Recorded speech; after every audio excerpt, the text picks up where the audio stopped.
There is a gap in the age of our generation, and we need to speak the language of the youth, and they all want gaming.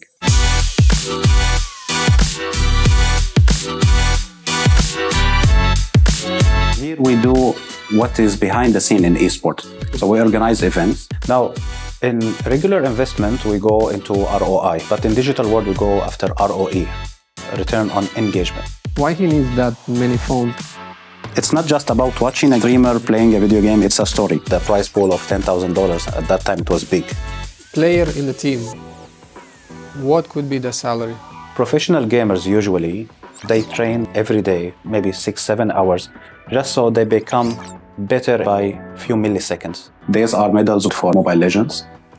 Before we go live, it takes us like 2 to 3 weeks to prepare all those assets.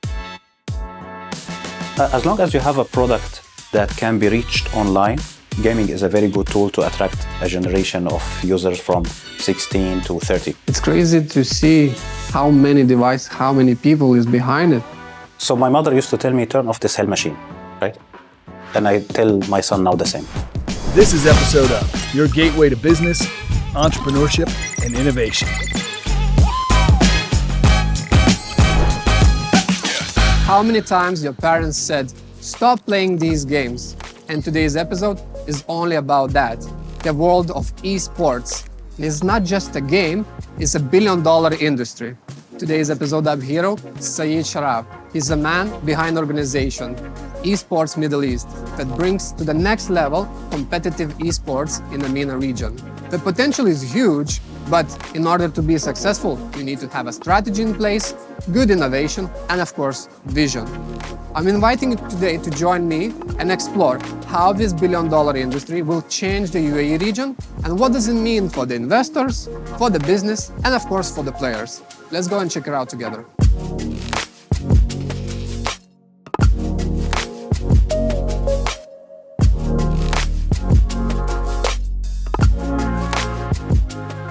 It's always a good idea to start company introduction in front of all the awards. But before that, I would like to ask, is the gaming a waste of time? And what do you guys do here?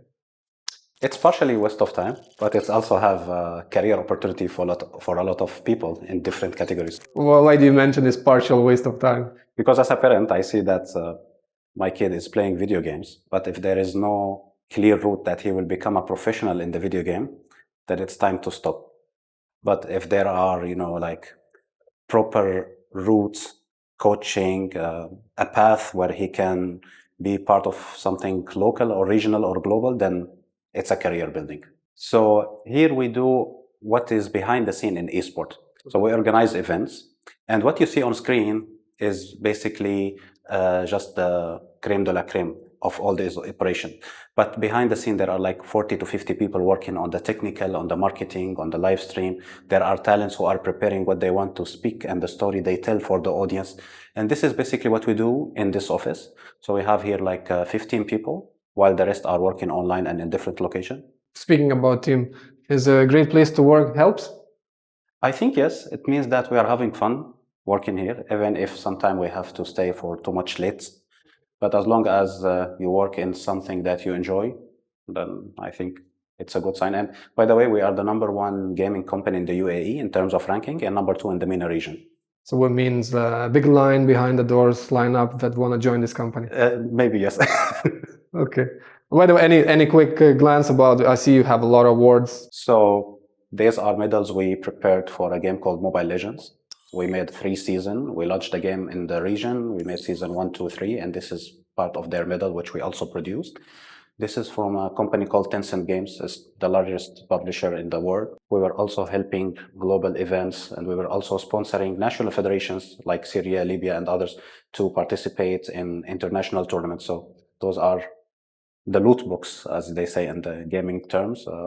And this is a memory from Team Nigma, where they won 3rd place in PUBG Mobile 2020.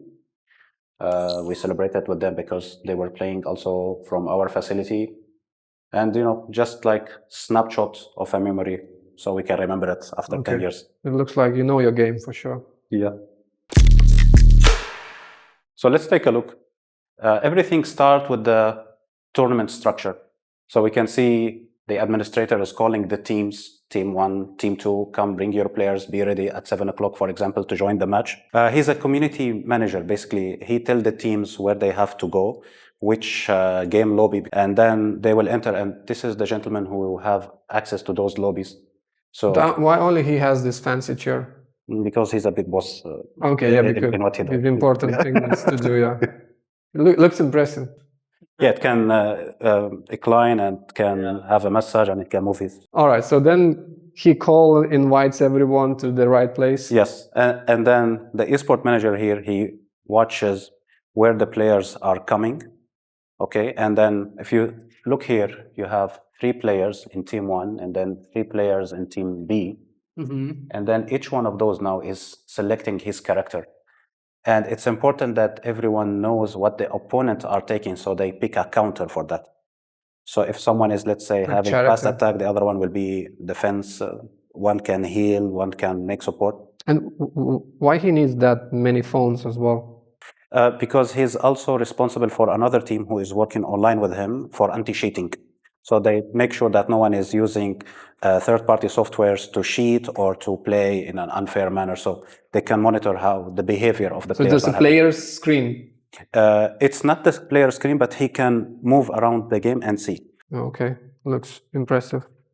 And then once the game starts, the footage can be seen on multiple observers. In this game, for example, we have 2 observers. So when the game starts, each one will select a camera to tell a story in that match. And then the game director... Like a producer to control what to show, which angle, or... Yeah, more like a cameraman inside the football pitch. And then here comes the in-game director. So he will select which of those 2 footage will go to the stream director in the other room. And I will take you there and you see. So he can select, let's say, from those 4 cameras. Okay, now we will pick this angle or that one or this one, depend on where the fight is happening inside the game. And then he sent the signals inside to the control room, which I will show you after. Okay. So can you just quickly recap how many titles you have from the beginning, you said? That's a hard question. So we have community manager, esport manager, then game observer 1, game observer 2, in-game director. Those are the people who are in this office. The rest of the team are working online remotely from other places. So it's quite a lot of parties involved, let's say, yes, in the one game tournament. True. So in average, you have like 20 people working in an online tournament. Average. An average. Now, on the other side of the game, related to production, we create virtual studio.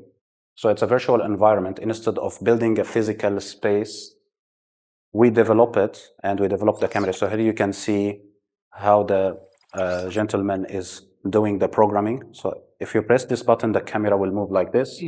Or if you press the other camera, you will pull data from that game to come inside the screen. And here, the information security team makes sure that the signals are all good, that everyone is having footage for the game streamed to the talents. Talents are those who are sitting in front of the camera and are telling the story of what's happening. So team 1 is now attacking the other team. They have to defend. Like commentators. Commentators, yeah. And those commentators, if we are doing online production like here, they are also sitting somewhere else. So they need to have footage, and this footage needs to be different from the one that the audience see.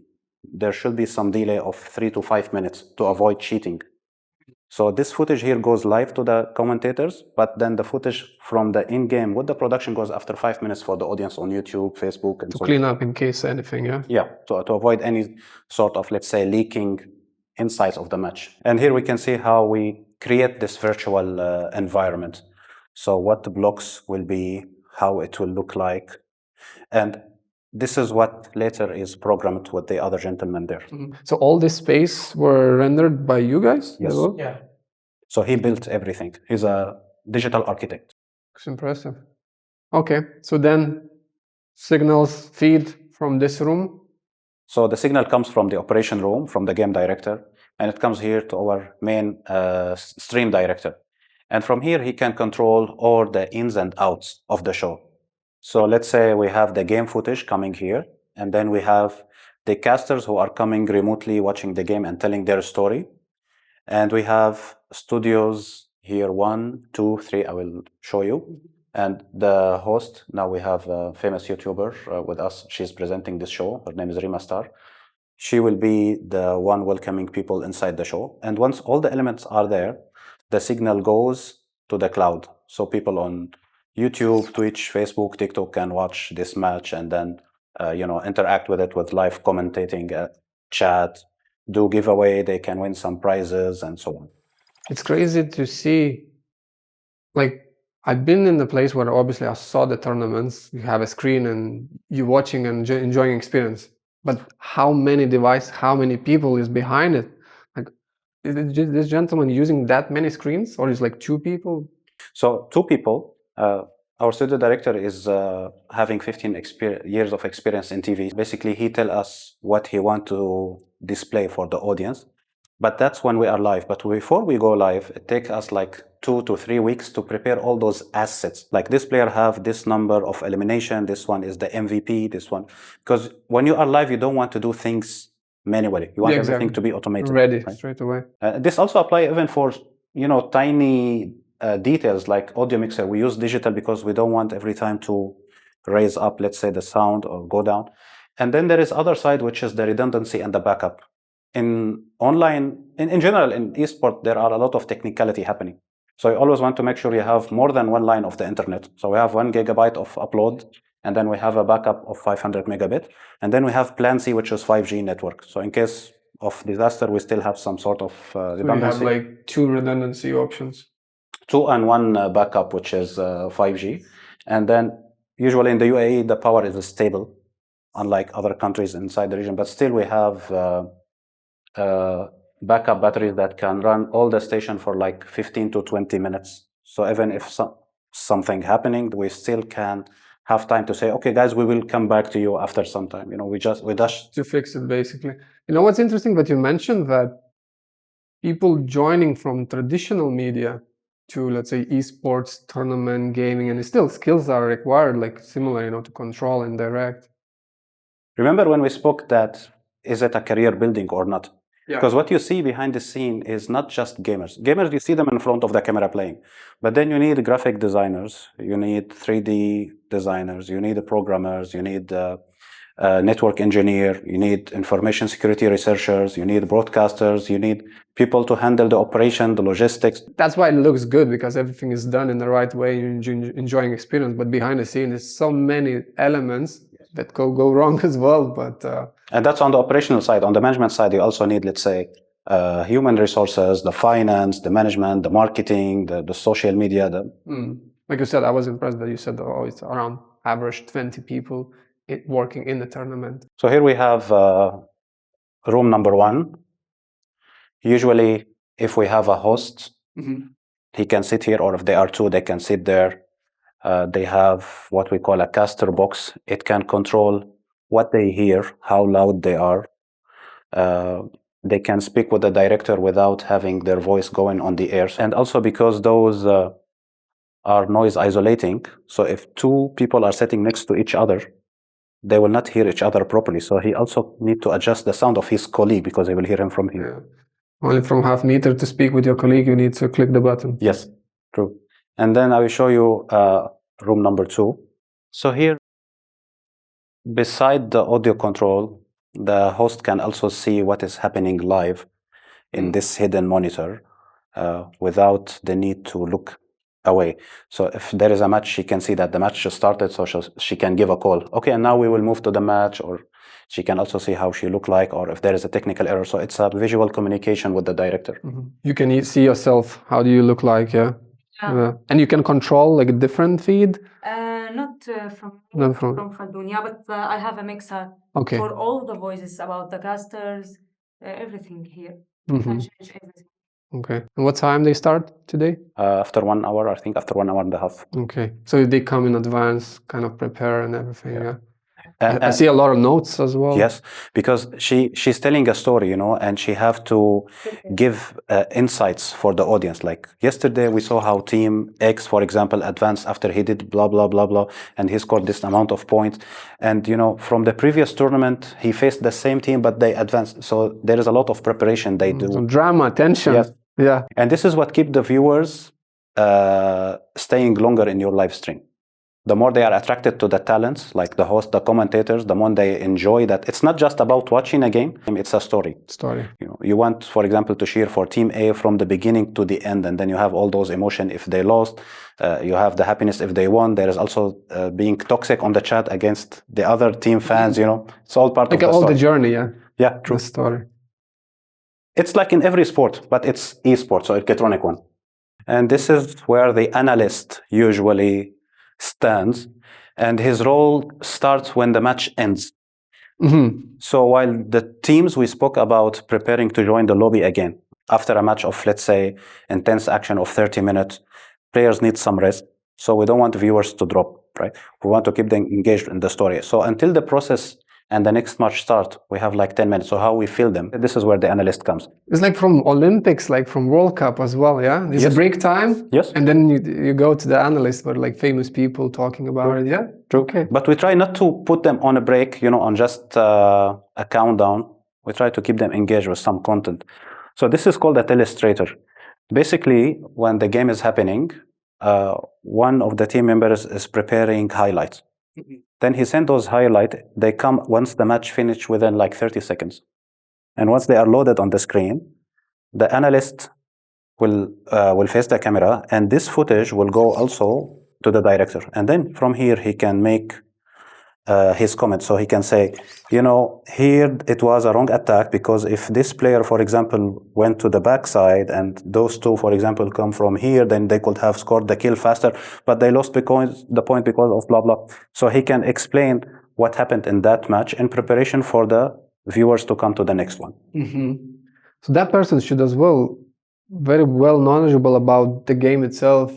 He understands the game more than anyone, because he can tell what happens correct, what happens wrong. So he gives you this insight. Even sometimes the team that are playing, sometimes they try to listen to him so they learn what mistakes they did.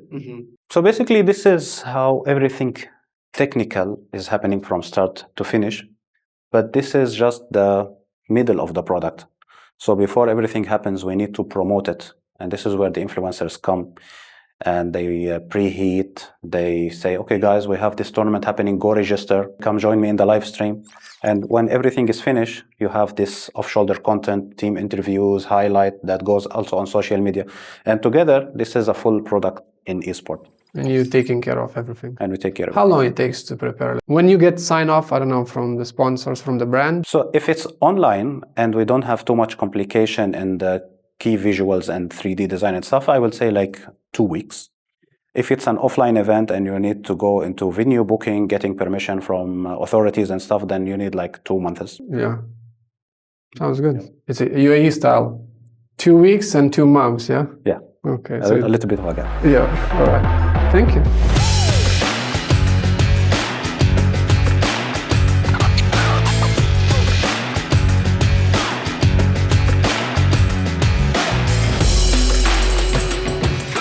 How did you end up in esports? So my friend was telling me, hey, there is a website called Twitch, and it's basically for people streaming what they are playing, and people will go and watch it. And I was like, this is madness.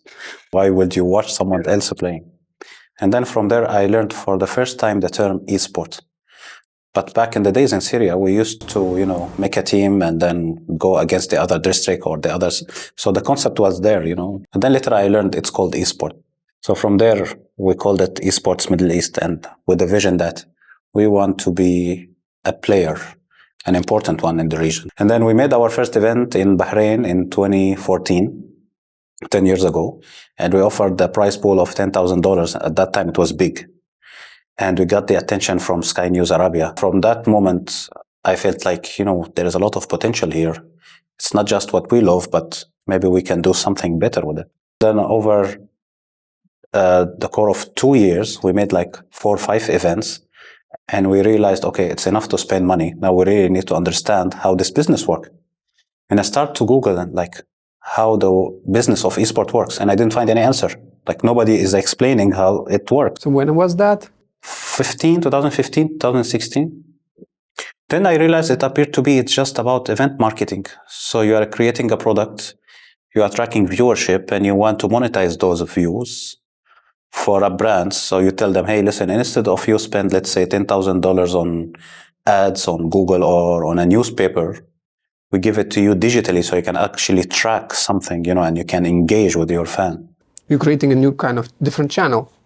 Yeah. So it's a product that is easy to be understood when you want to sell it. But if you want to explain it for yourself, it's very complicated. And I think this is why we were late to start monetizing, because we were trying to learn and we don't have any external investors. So we need to think properly what we need to do and also have the agility to make decisions and change and navigate. But if I go back and remember the question, what was your business model? I don't think we had a business model. I think we just evolved with the industry and we were changing. And maybe this is a lesson for entrepreneurs. It's not what you learn usually in education, that you have to make a plan and you go say, no, the plan will keep changing and you have to adopt until you find, your point of success. Yeah, well, you can plan whatever you want. Things can change left and right. Correct. And I think we are also lucky because we are based in the UAE. So in this country, you have different infrastructure, the electricity, the internet, the visa system, major global offices are here. So it's easy to make access with people. I think this is why, everyone comes to the UAE. It's part of the success journey, but also it comes at another cost, which is the financial one. Mm-hmm. So when I did the first license, I was shocked that I have to pay 10,000 dirham every year, while in Europe you pay $100. Right? So for smaller companies, especially in our niche, it was very challenging because this is a lot of cost back in the days. To start with, yeah. Now, of course, if you say gaming, now everyone who understands gaming and who does not understand gaming want to jump on gaming because it's a trend, But back in the days, opening a bank account was very difficult. So traditional bank, they have their KYC, what you are doing gaming. We don't have a category called gaming. No, you are a fraud, Now, if someone wants to jump in and open, it's much easier. The regulation are there. We help the Department of Commerce to create new business licenses in 2019 and 2020. And now if you open a business license in the UAE, you have game publisher, tournament operator, all those things now are official activities. Mm-hmm. And also sport bodies and the Olympics recognize esports as an official sport. So this was a question long ago, is it a sport or not a sport? Yeah. Dart is a sport, chess is a sport, snooker is a sport, racing is a sport. Those who drive F1 or motorcycle, they are basically sitting, pressing some buttons, have this very fast processing of what they want to do next. And this is similar in esports, right? You have to have this harmony, fast reaction, click, jump. So you mentioned that back at home, you guys played the gaming, How did your relationship with gaming started? I remember I had a PC called Sakhar. Okay, it's a Japanese one, but branded by a Kuwaiti company. So I got it as a gift, I think, back in 88 or something. I was putting the cartridge and I used to ask my neighbor who was our Einstein, can you start the game? And he come and he just tried start and he pressed enter and they were like, wow. Yeah. So it started from there. And I believe usually your neighborhoods can shape how you grow. How was your relationship when you were kids and, when you are a father in terms of gaming? So my mother used to tell me, turn off the cell machine, right? And I tell my son now the same, turn off the cell machine. The good thing is that when you play, you develop this fast reaction and thinking out of the box. It's good for the development. But like everything else, when you cross a certain limit of time and it starts to be part of an addiction pattern, then you need to stop it. Either you waste your time with it or you can build a career out of it. Mm-hmm. You touched a really good point. What is the entry barrier to start being professional gamer? I would say if you have enough salary that can sustain you from having an external job and focus on the training, then that's enough. Professional gamers usually, they play the same game every day for maybe 6-7 hours, just so they become better every time by a few milliseconds. In shooting game, it's about, nanoseconds. So you need to constantly stay with your team playing the same strategy with the same characters. It takes like a minimum 6 months for a player to be able to build a team around him. What age are we talking about? Let's say typical professional gamer. I don't think really age is a limit. So in Fortnite, we saw some professional players at the age of 15. In Dota and League of Legends, we see people in their 30, mid-30. Different games require different reaction. I'm asking because, I don't know, I have association with the gaming that is young person. Funny thing is, there is a team now, they are 60 years old team. They play Counter-Strike. Now, of course, they are not so professional, but still they play a lot of good games. Like they can basically kick the asses of me and my friends.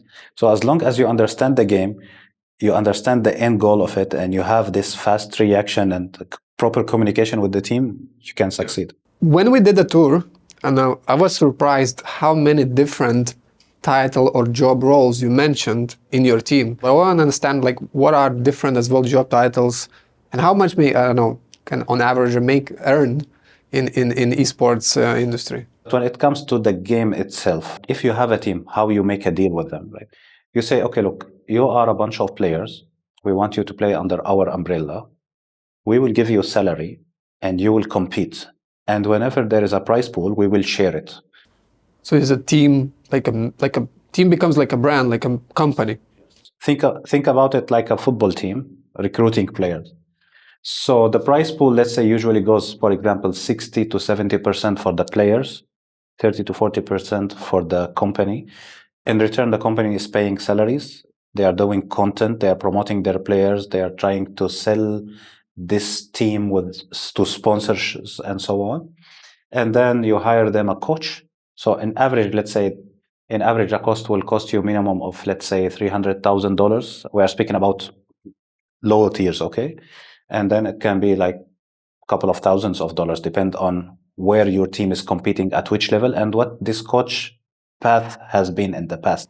Coach of the game coach.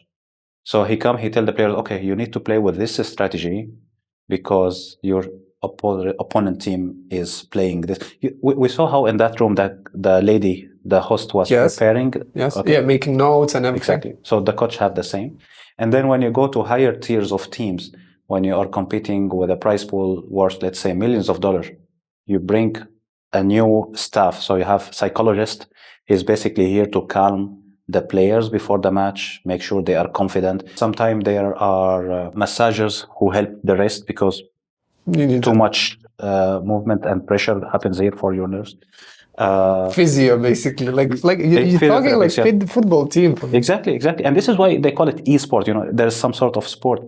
And also for top teams, usually if they are moving all together to live in one place, so they have their own gym and they have physical coach. Okay, today we need to do some cardio. Today we need, for example, to do some stretching. This is the food we are going to eat, so we are always light, but also feel full while we are playing. Some supplements, vitamins, they take care of that. So if you are willing to become a professional player, but you just need someone to guide you. So there are websites. You go, you find a coach, you pay him, let's say, per hour, $20, $50, and then he tell you where to start, what to do, which item to buy. And prepare strategy. Like freelance gaming coach. Yeah. Okay, so, I mean, that's obviously for me a surprise. I'm listening and I never thought about it. Is it not enough information, educational information on documentaries about it? I believe, yes, that's one part. And this is, by the way, why we have a website called esports-me.com, where we try to put all those information in Arabic for the audience. So if you want to start a journey, you will have a catalog that myself, I did not have 10 years ago. How to start, what to do, what are the news, who are the players, who are the organizers, which country is hosting the next tournament. Okay, so player in the team, what could be the salary? Let's say for tier 2 team, it can be $500, $400 if they are playing remotely. If they are playing physically, means they are moving from their country to you. So you have to give them a salary that is equal somehow to full-time person working, regardless of the job in that country. That's beside, of course, the prize pool share. And then it depends if you're going to get I don't know, higher level, become famous, the brand partnerships and whatsoever. So now, obviously, in the region, we heard a lot of stories about as well Saudi. The keyword, the gaming esports is rising, and it's $1 billion industry. Is it hype or is it not? Is it a lot of investors and a lot of people dropping in this industry, or it's just like hard working, and only the best will stay? No, I think the answer, I heard it in 2017. I went to China. We were organizing a regional event for a global tournament. And that one was sponsored by a state in China. It's called Yunchuan. And when we sat with the mayor, he's like 65 years old or something. And I asked him, why gaming? Why esports? He said, there is a gap in the age of our generation. And we need to speak the language of the youth. And they all want gaming. Now, if we moved to Saudi, I think it's similar, but it's not about the age gap. It's about branding. It's about a new way of attracting tourism, a new way to build an industry, create jobs. You bring companies, you invite them to your country, you make regulation good for them. Then you develop from your citizens and from your residents a new wave of game developers who can create games and publish it. And then you can create professional teams who can represent your country outside. So you say, our country is winning, we are winning, we do things, right? So it's just a tool, depend on how you use it. In your opinion, where the UAE stands in this market? I think the UAE have a lot of potential, but it's unused. And it has been the case for a long time. And maybe this is to the nature of it's an Emirates, so each one has its own, Department of Economic, police, water, electricity. It's hard to have some sort of, like a united framework unless it's coming from the top to bottom. So it's hard for them to communicate and come all on board. It takes a lot of efforts more. And I believe the UAE could have been a true leader, let's say 7-8 years from now. They still have a lot of advantages. The infrastructure, the brand of the UAE, that everyone can come here, but they need to capitalize on it. But it's when they will make this, like united body that can give a framework for everyone to follow. Well, we spoke kind of from the top view about the industry. I want to dig deep a little bit inside. I saw as well information that you guys acquired an influencer agency. Yes, Arabia Talents. Yeah. Why do you guys went that route? We learned that to bring sponsors on board, you need to show them viewership. So every time we make an event, we need to work with an influencer. Hey, we have this event. Can you promote it? Okay. Can you come to it and meet and greet with the fan? Then time after time, we were like, why don't we just manage their businesses? And this is where we started to build relation. And in 2017, Arabia Talents was born. We signed like the top mobile gaming creators. And then in 2021, we realized it's a good move to acquire this completely and make it one of the divisions we have. So now we have the marketing and the talents, content creators, and then we have the operations, and together we can create one full product in-house. Where do you guys create value and obviously make money?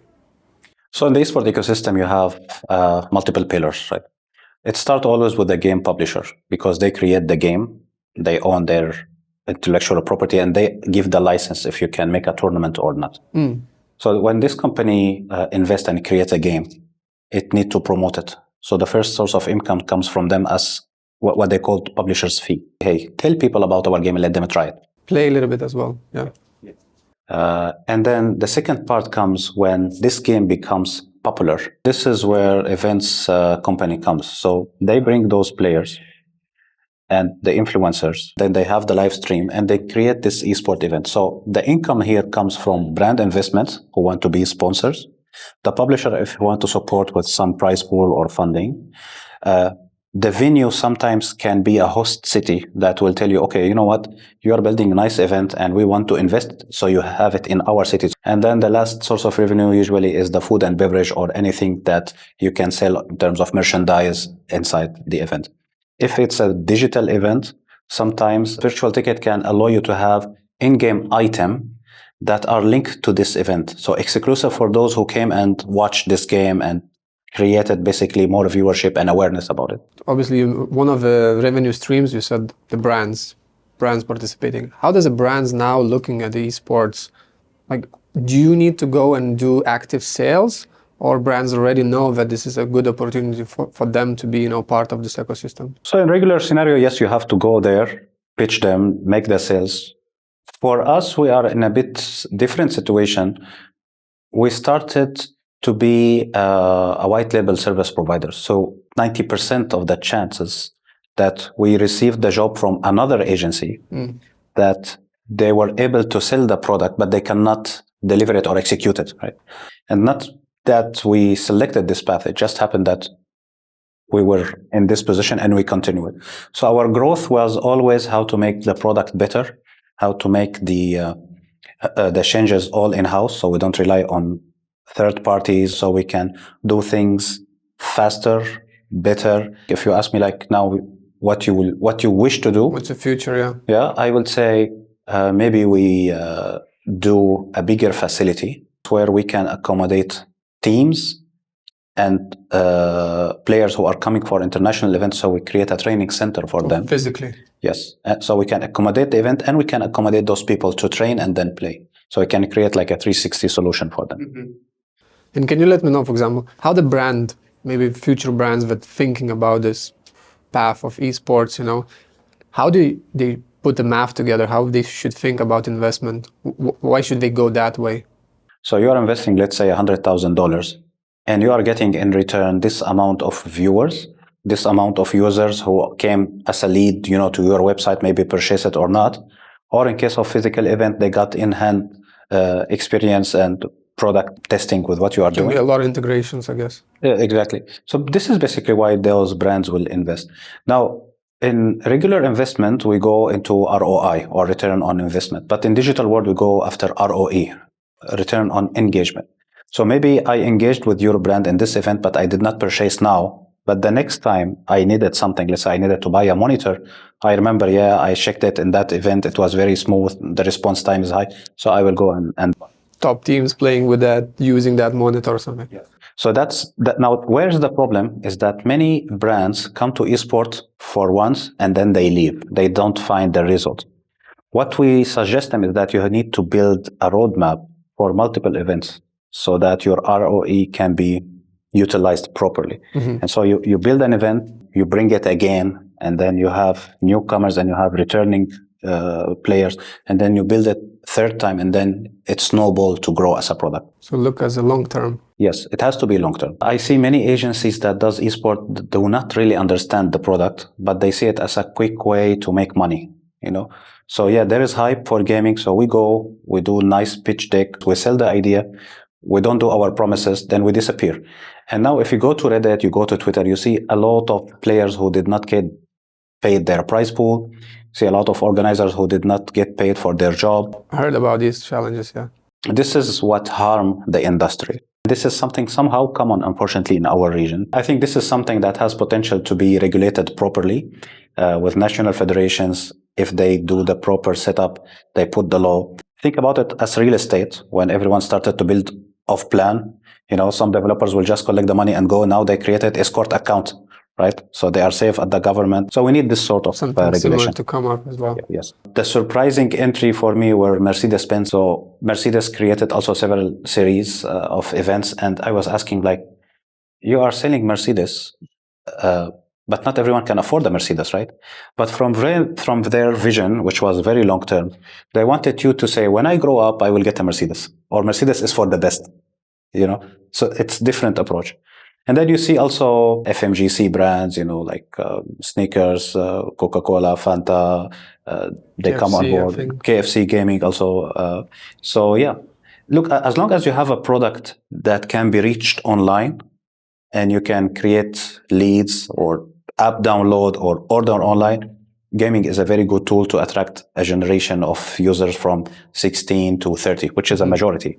And usually those who play video games are financially able to pay a bit more than the others because they have the luxury to play. So they are good spenders. What are leading countries, let's say, in esports industry? So usually China and Europe were the leaders. Korea used to be also a leader since the days of StarCraft, but now we see a lot of interest in the Middle East due to several factors. One, because we have a very high youth population among all the Arab countries, and they all understand one language. So unlike Europe, where you have to speak, let's say, English, Danish, blah, blah, here everyone understands one language. And then because we have high mobile and internet penetration per users, so it's accessible. And also because they see that there are regional offices who want to invest further in this region, not for the gaming, but for different economic parts. So the Middle East is one of the rising, and also South America. Basically, Brazil is one of those top now. Question, so the esports, it can be on console, it can be on PC tower, it can be on a phone. In different countries, I guess, different platforms are more popular. How is it in UAE, and how do you see things changing?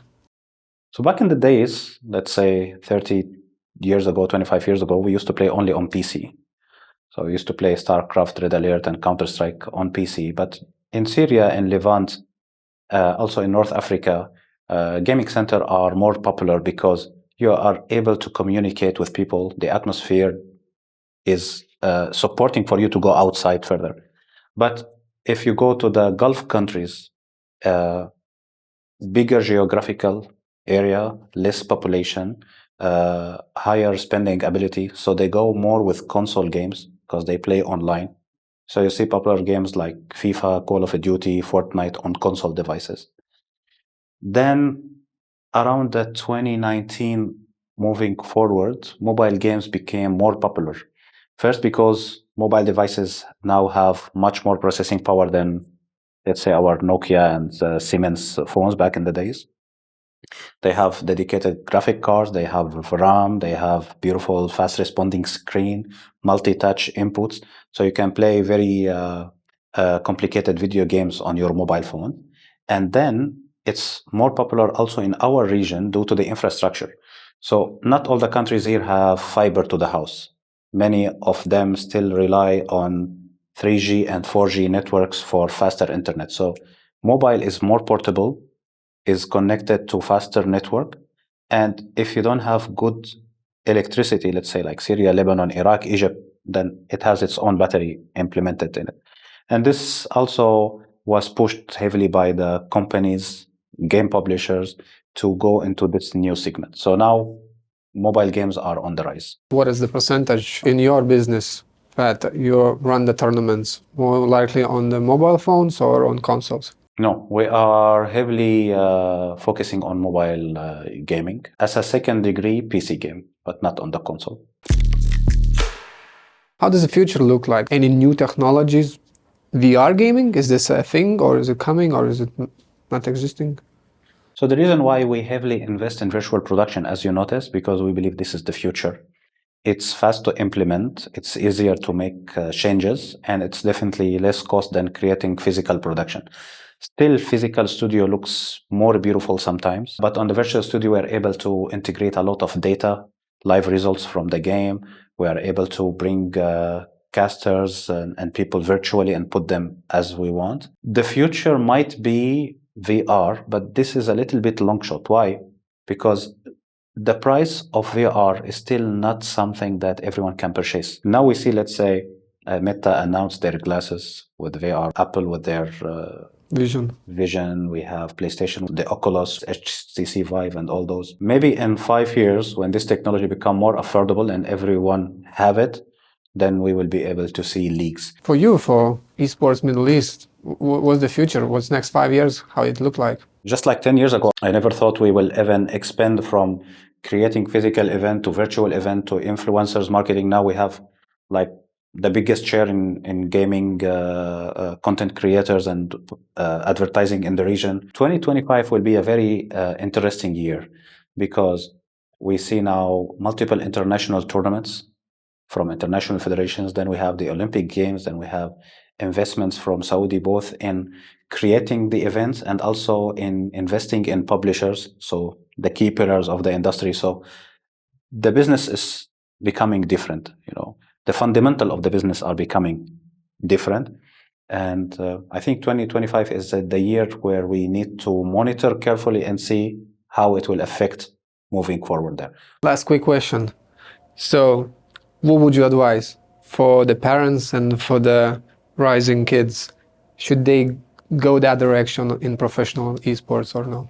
If you watch your kid and you see he have a potential and he's winning those online matches and you see that he have the mentality to play and to control his anger and frustration and, reach the goal, then he has the potential and you need to develop it. But the priority should always be, of course, for him to study. Because the esport career of a player, it peaks in his 20s. After that, he's no longer a player, right? So either he shifts to coach, manager, or he work a job. But the education he have grows over time. So there should be always a balance for parents. Mm-hmm. Why you mentioned after 20, the peak is fall down? After 25, because the reaction time of our human body is, in nature, is like this. You could be fast learner, pressing a lot of buttons much faster, then your flexibility is not the same. So reaction time is very important. So I used to be a very good player in Tekken and StarCraft. I used to play a lot of buttons. I used to make in average 150 to 200 actions per minute. Now if I play, I feel like I understand what I want, but I'm not just doing it as I do. So I become toxic only on the game. Yeah, exactly. All right. Well, thank you so much. It really was interesting to listen. And I think one point what I got it as well, education. I definitely would like to get myself more information, education, and then make a decisions, especially like I as well a father. I want to know how to react, how to think when my child is growing, and how I can support basically into this industry if it's required. Thank you so much. Thanks for the tour. Thank you so much for all the insights. Pleasure having you. Thank you so much. Thanks.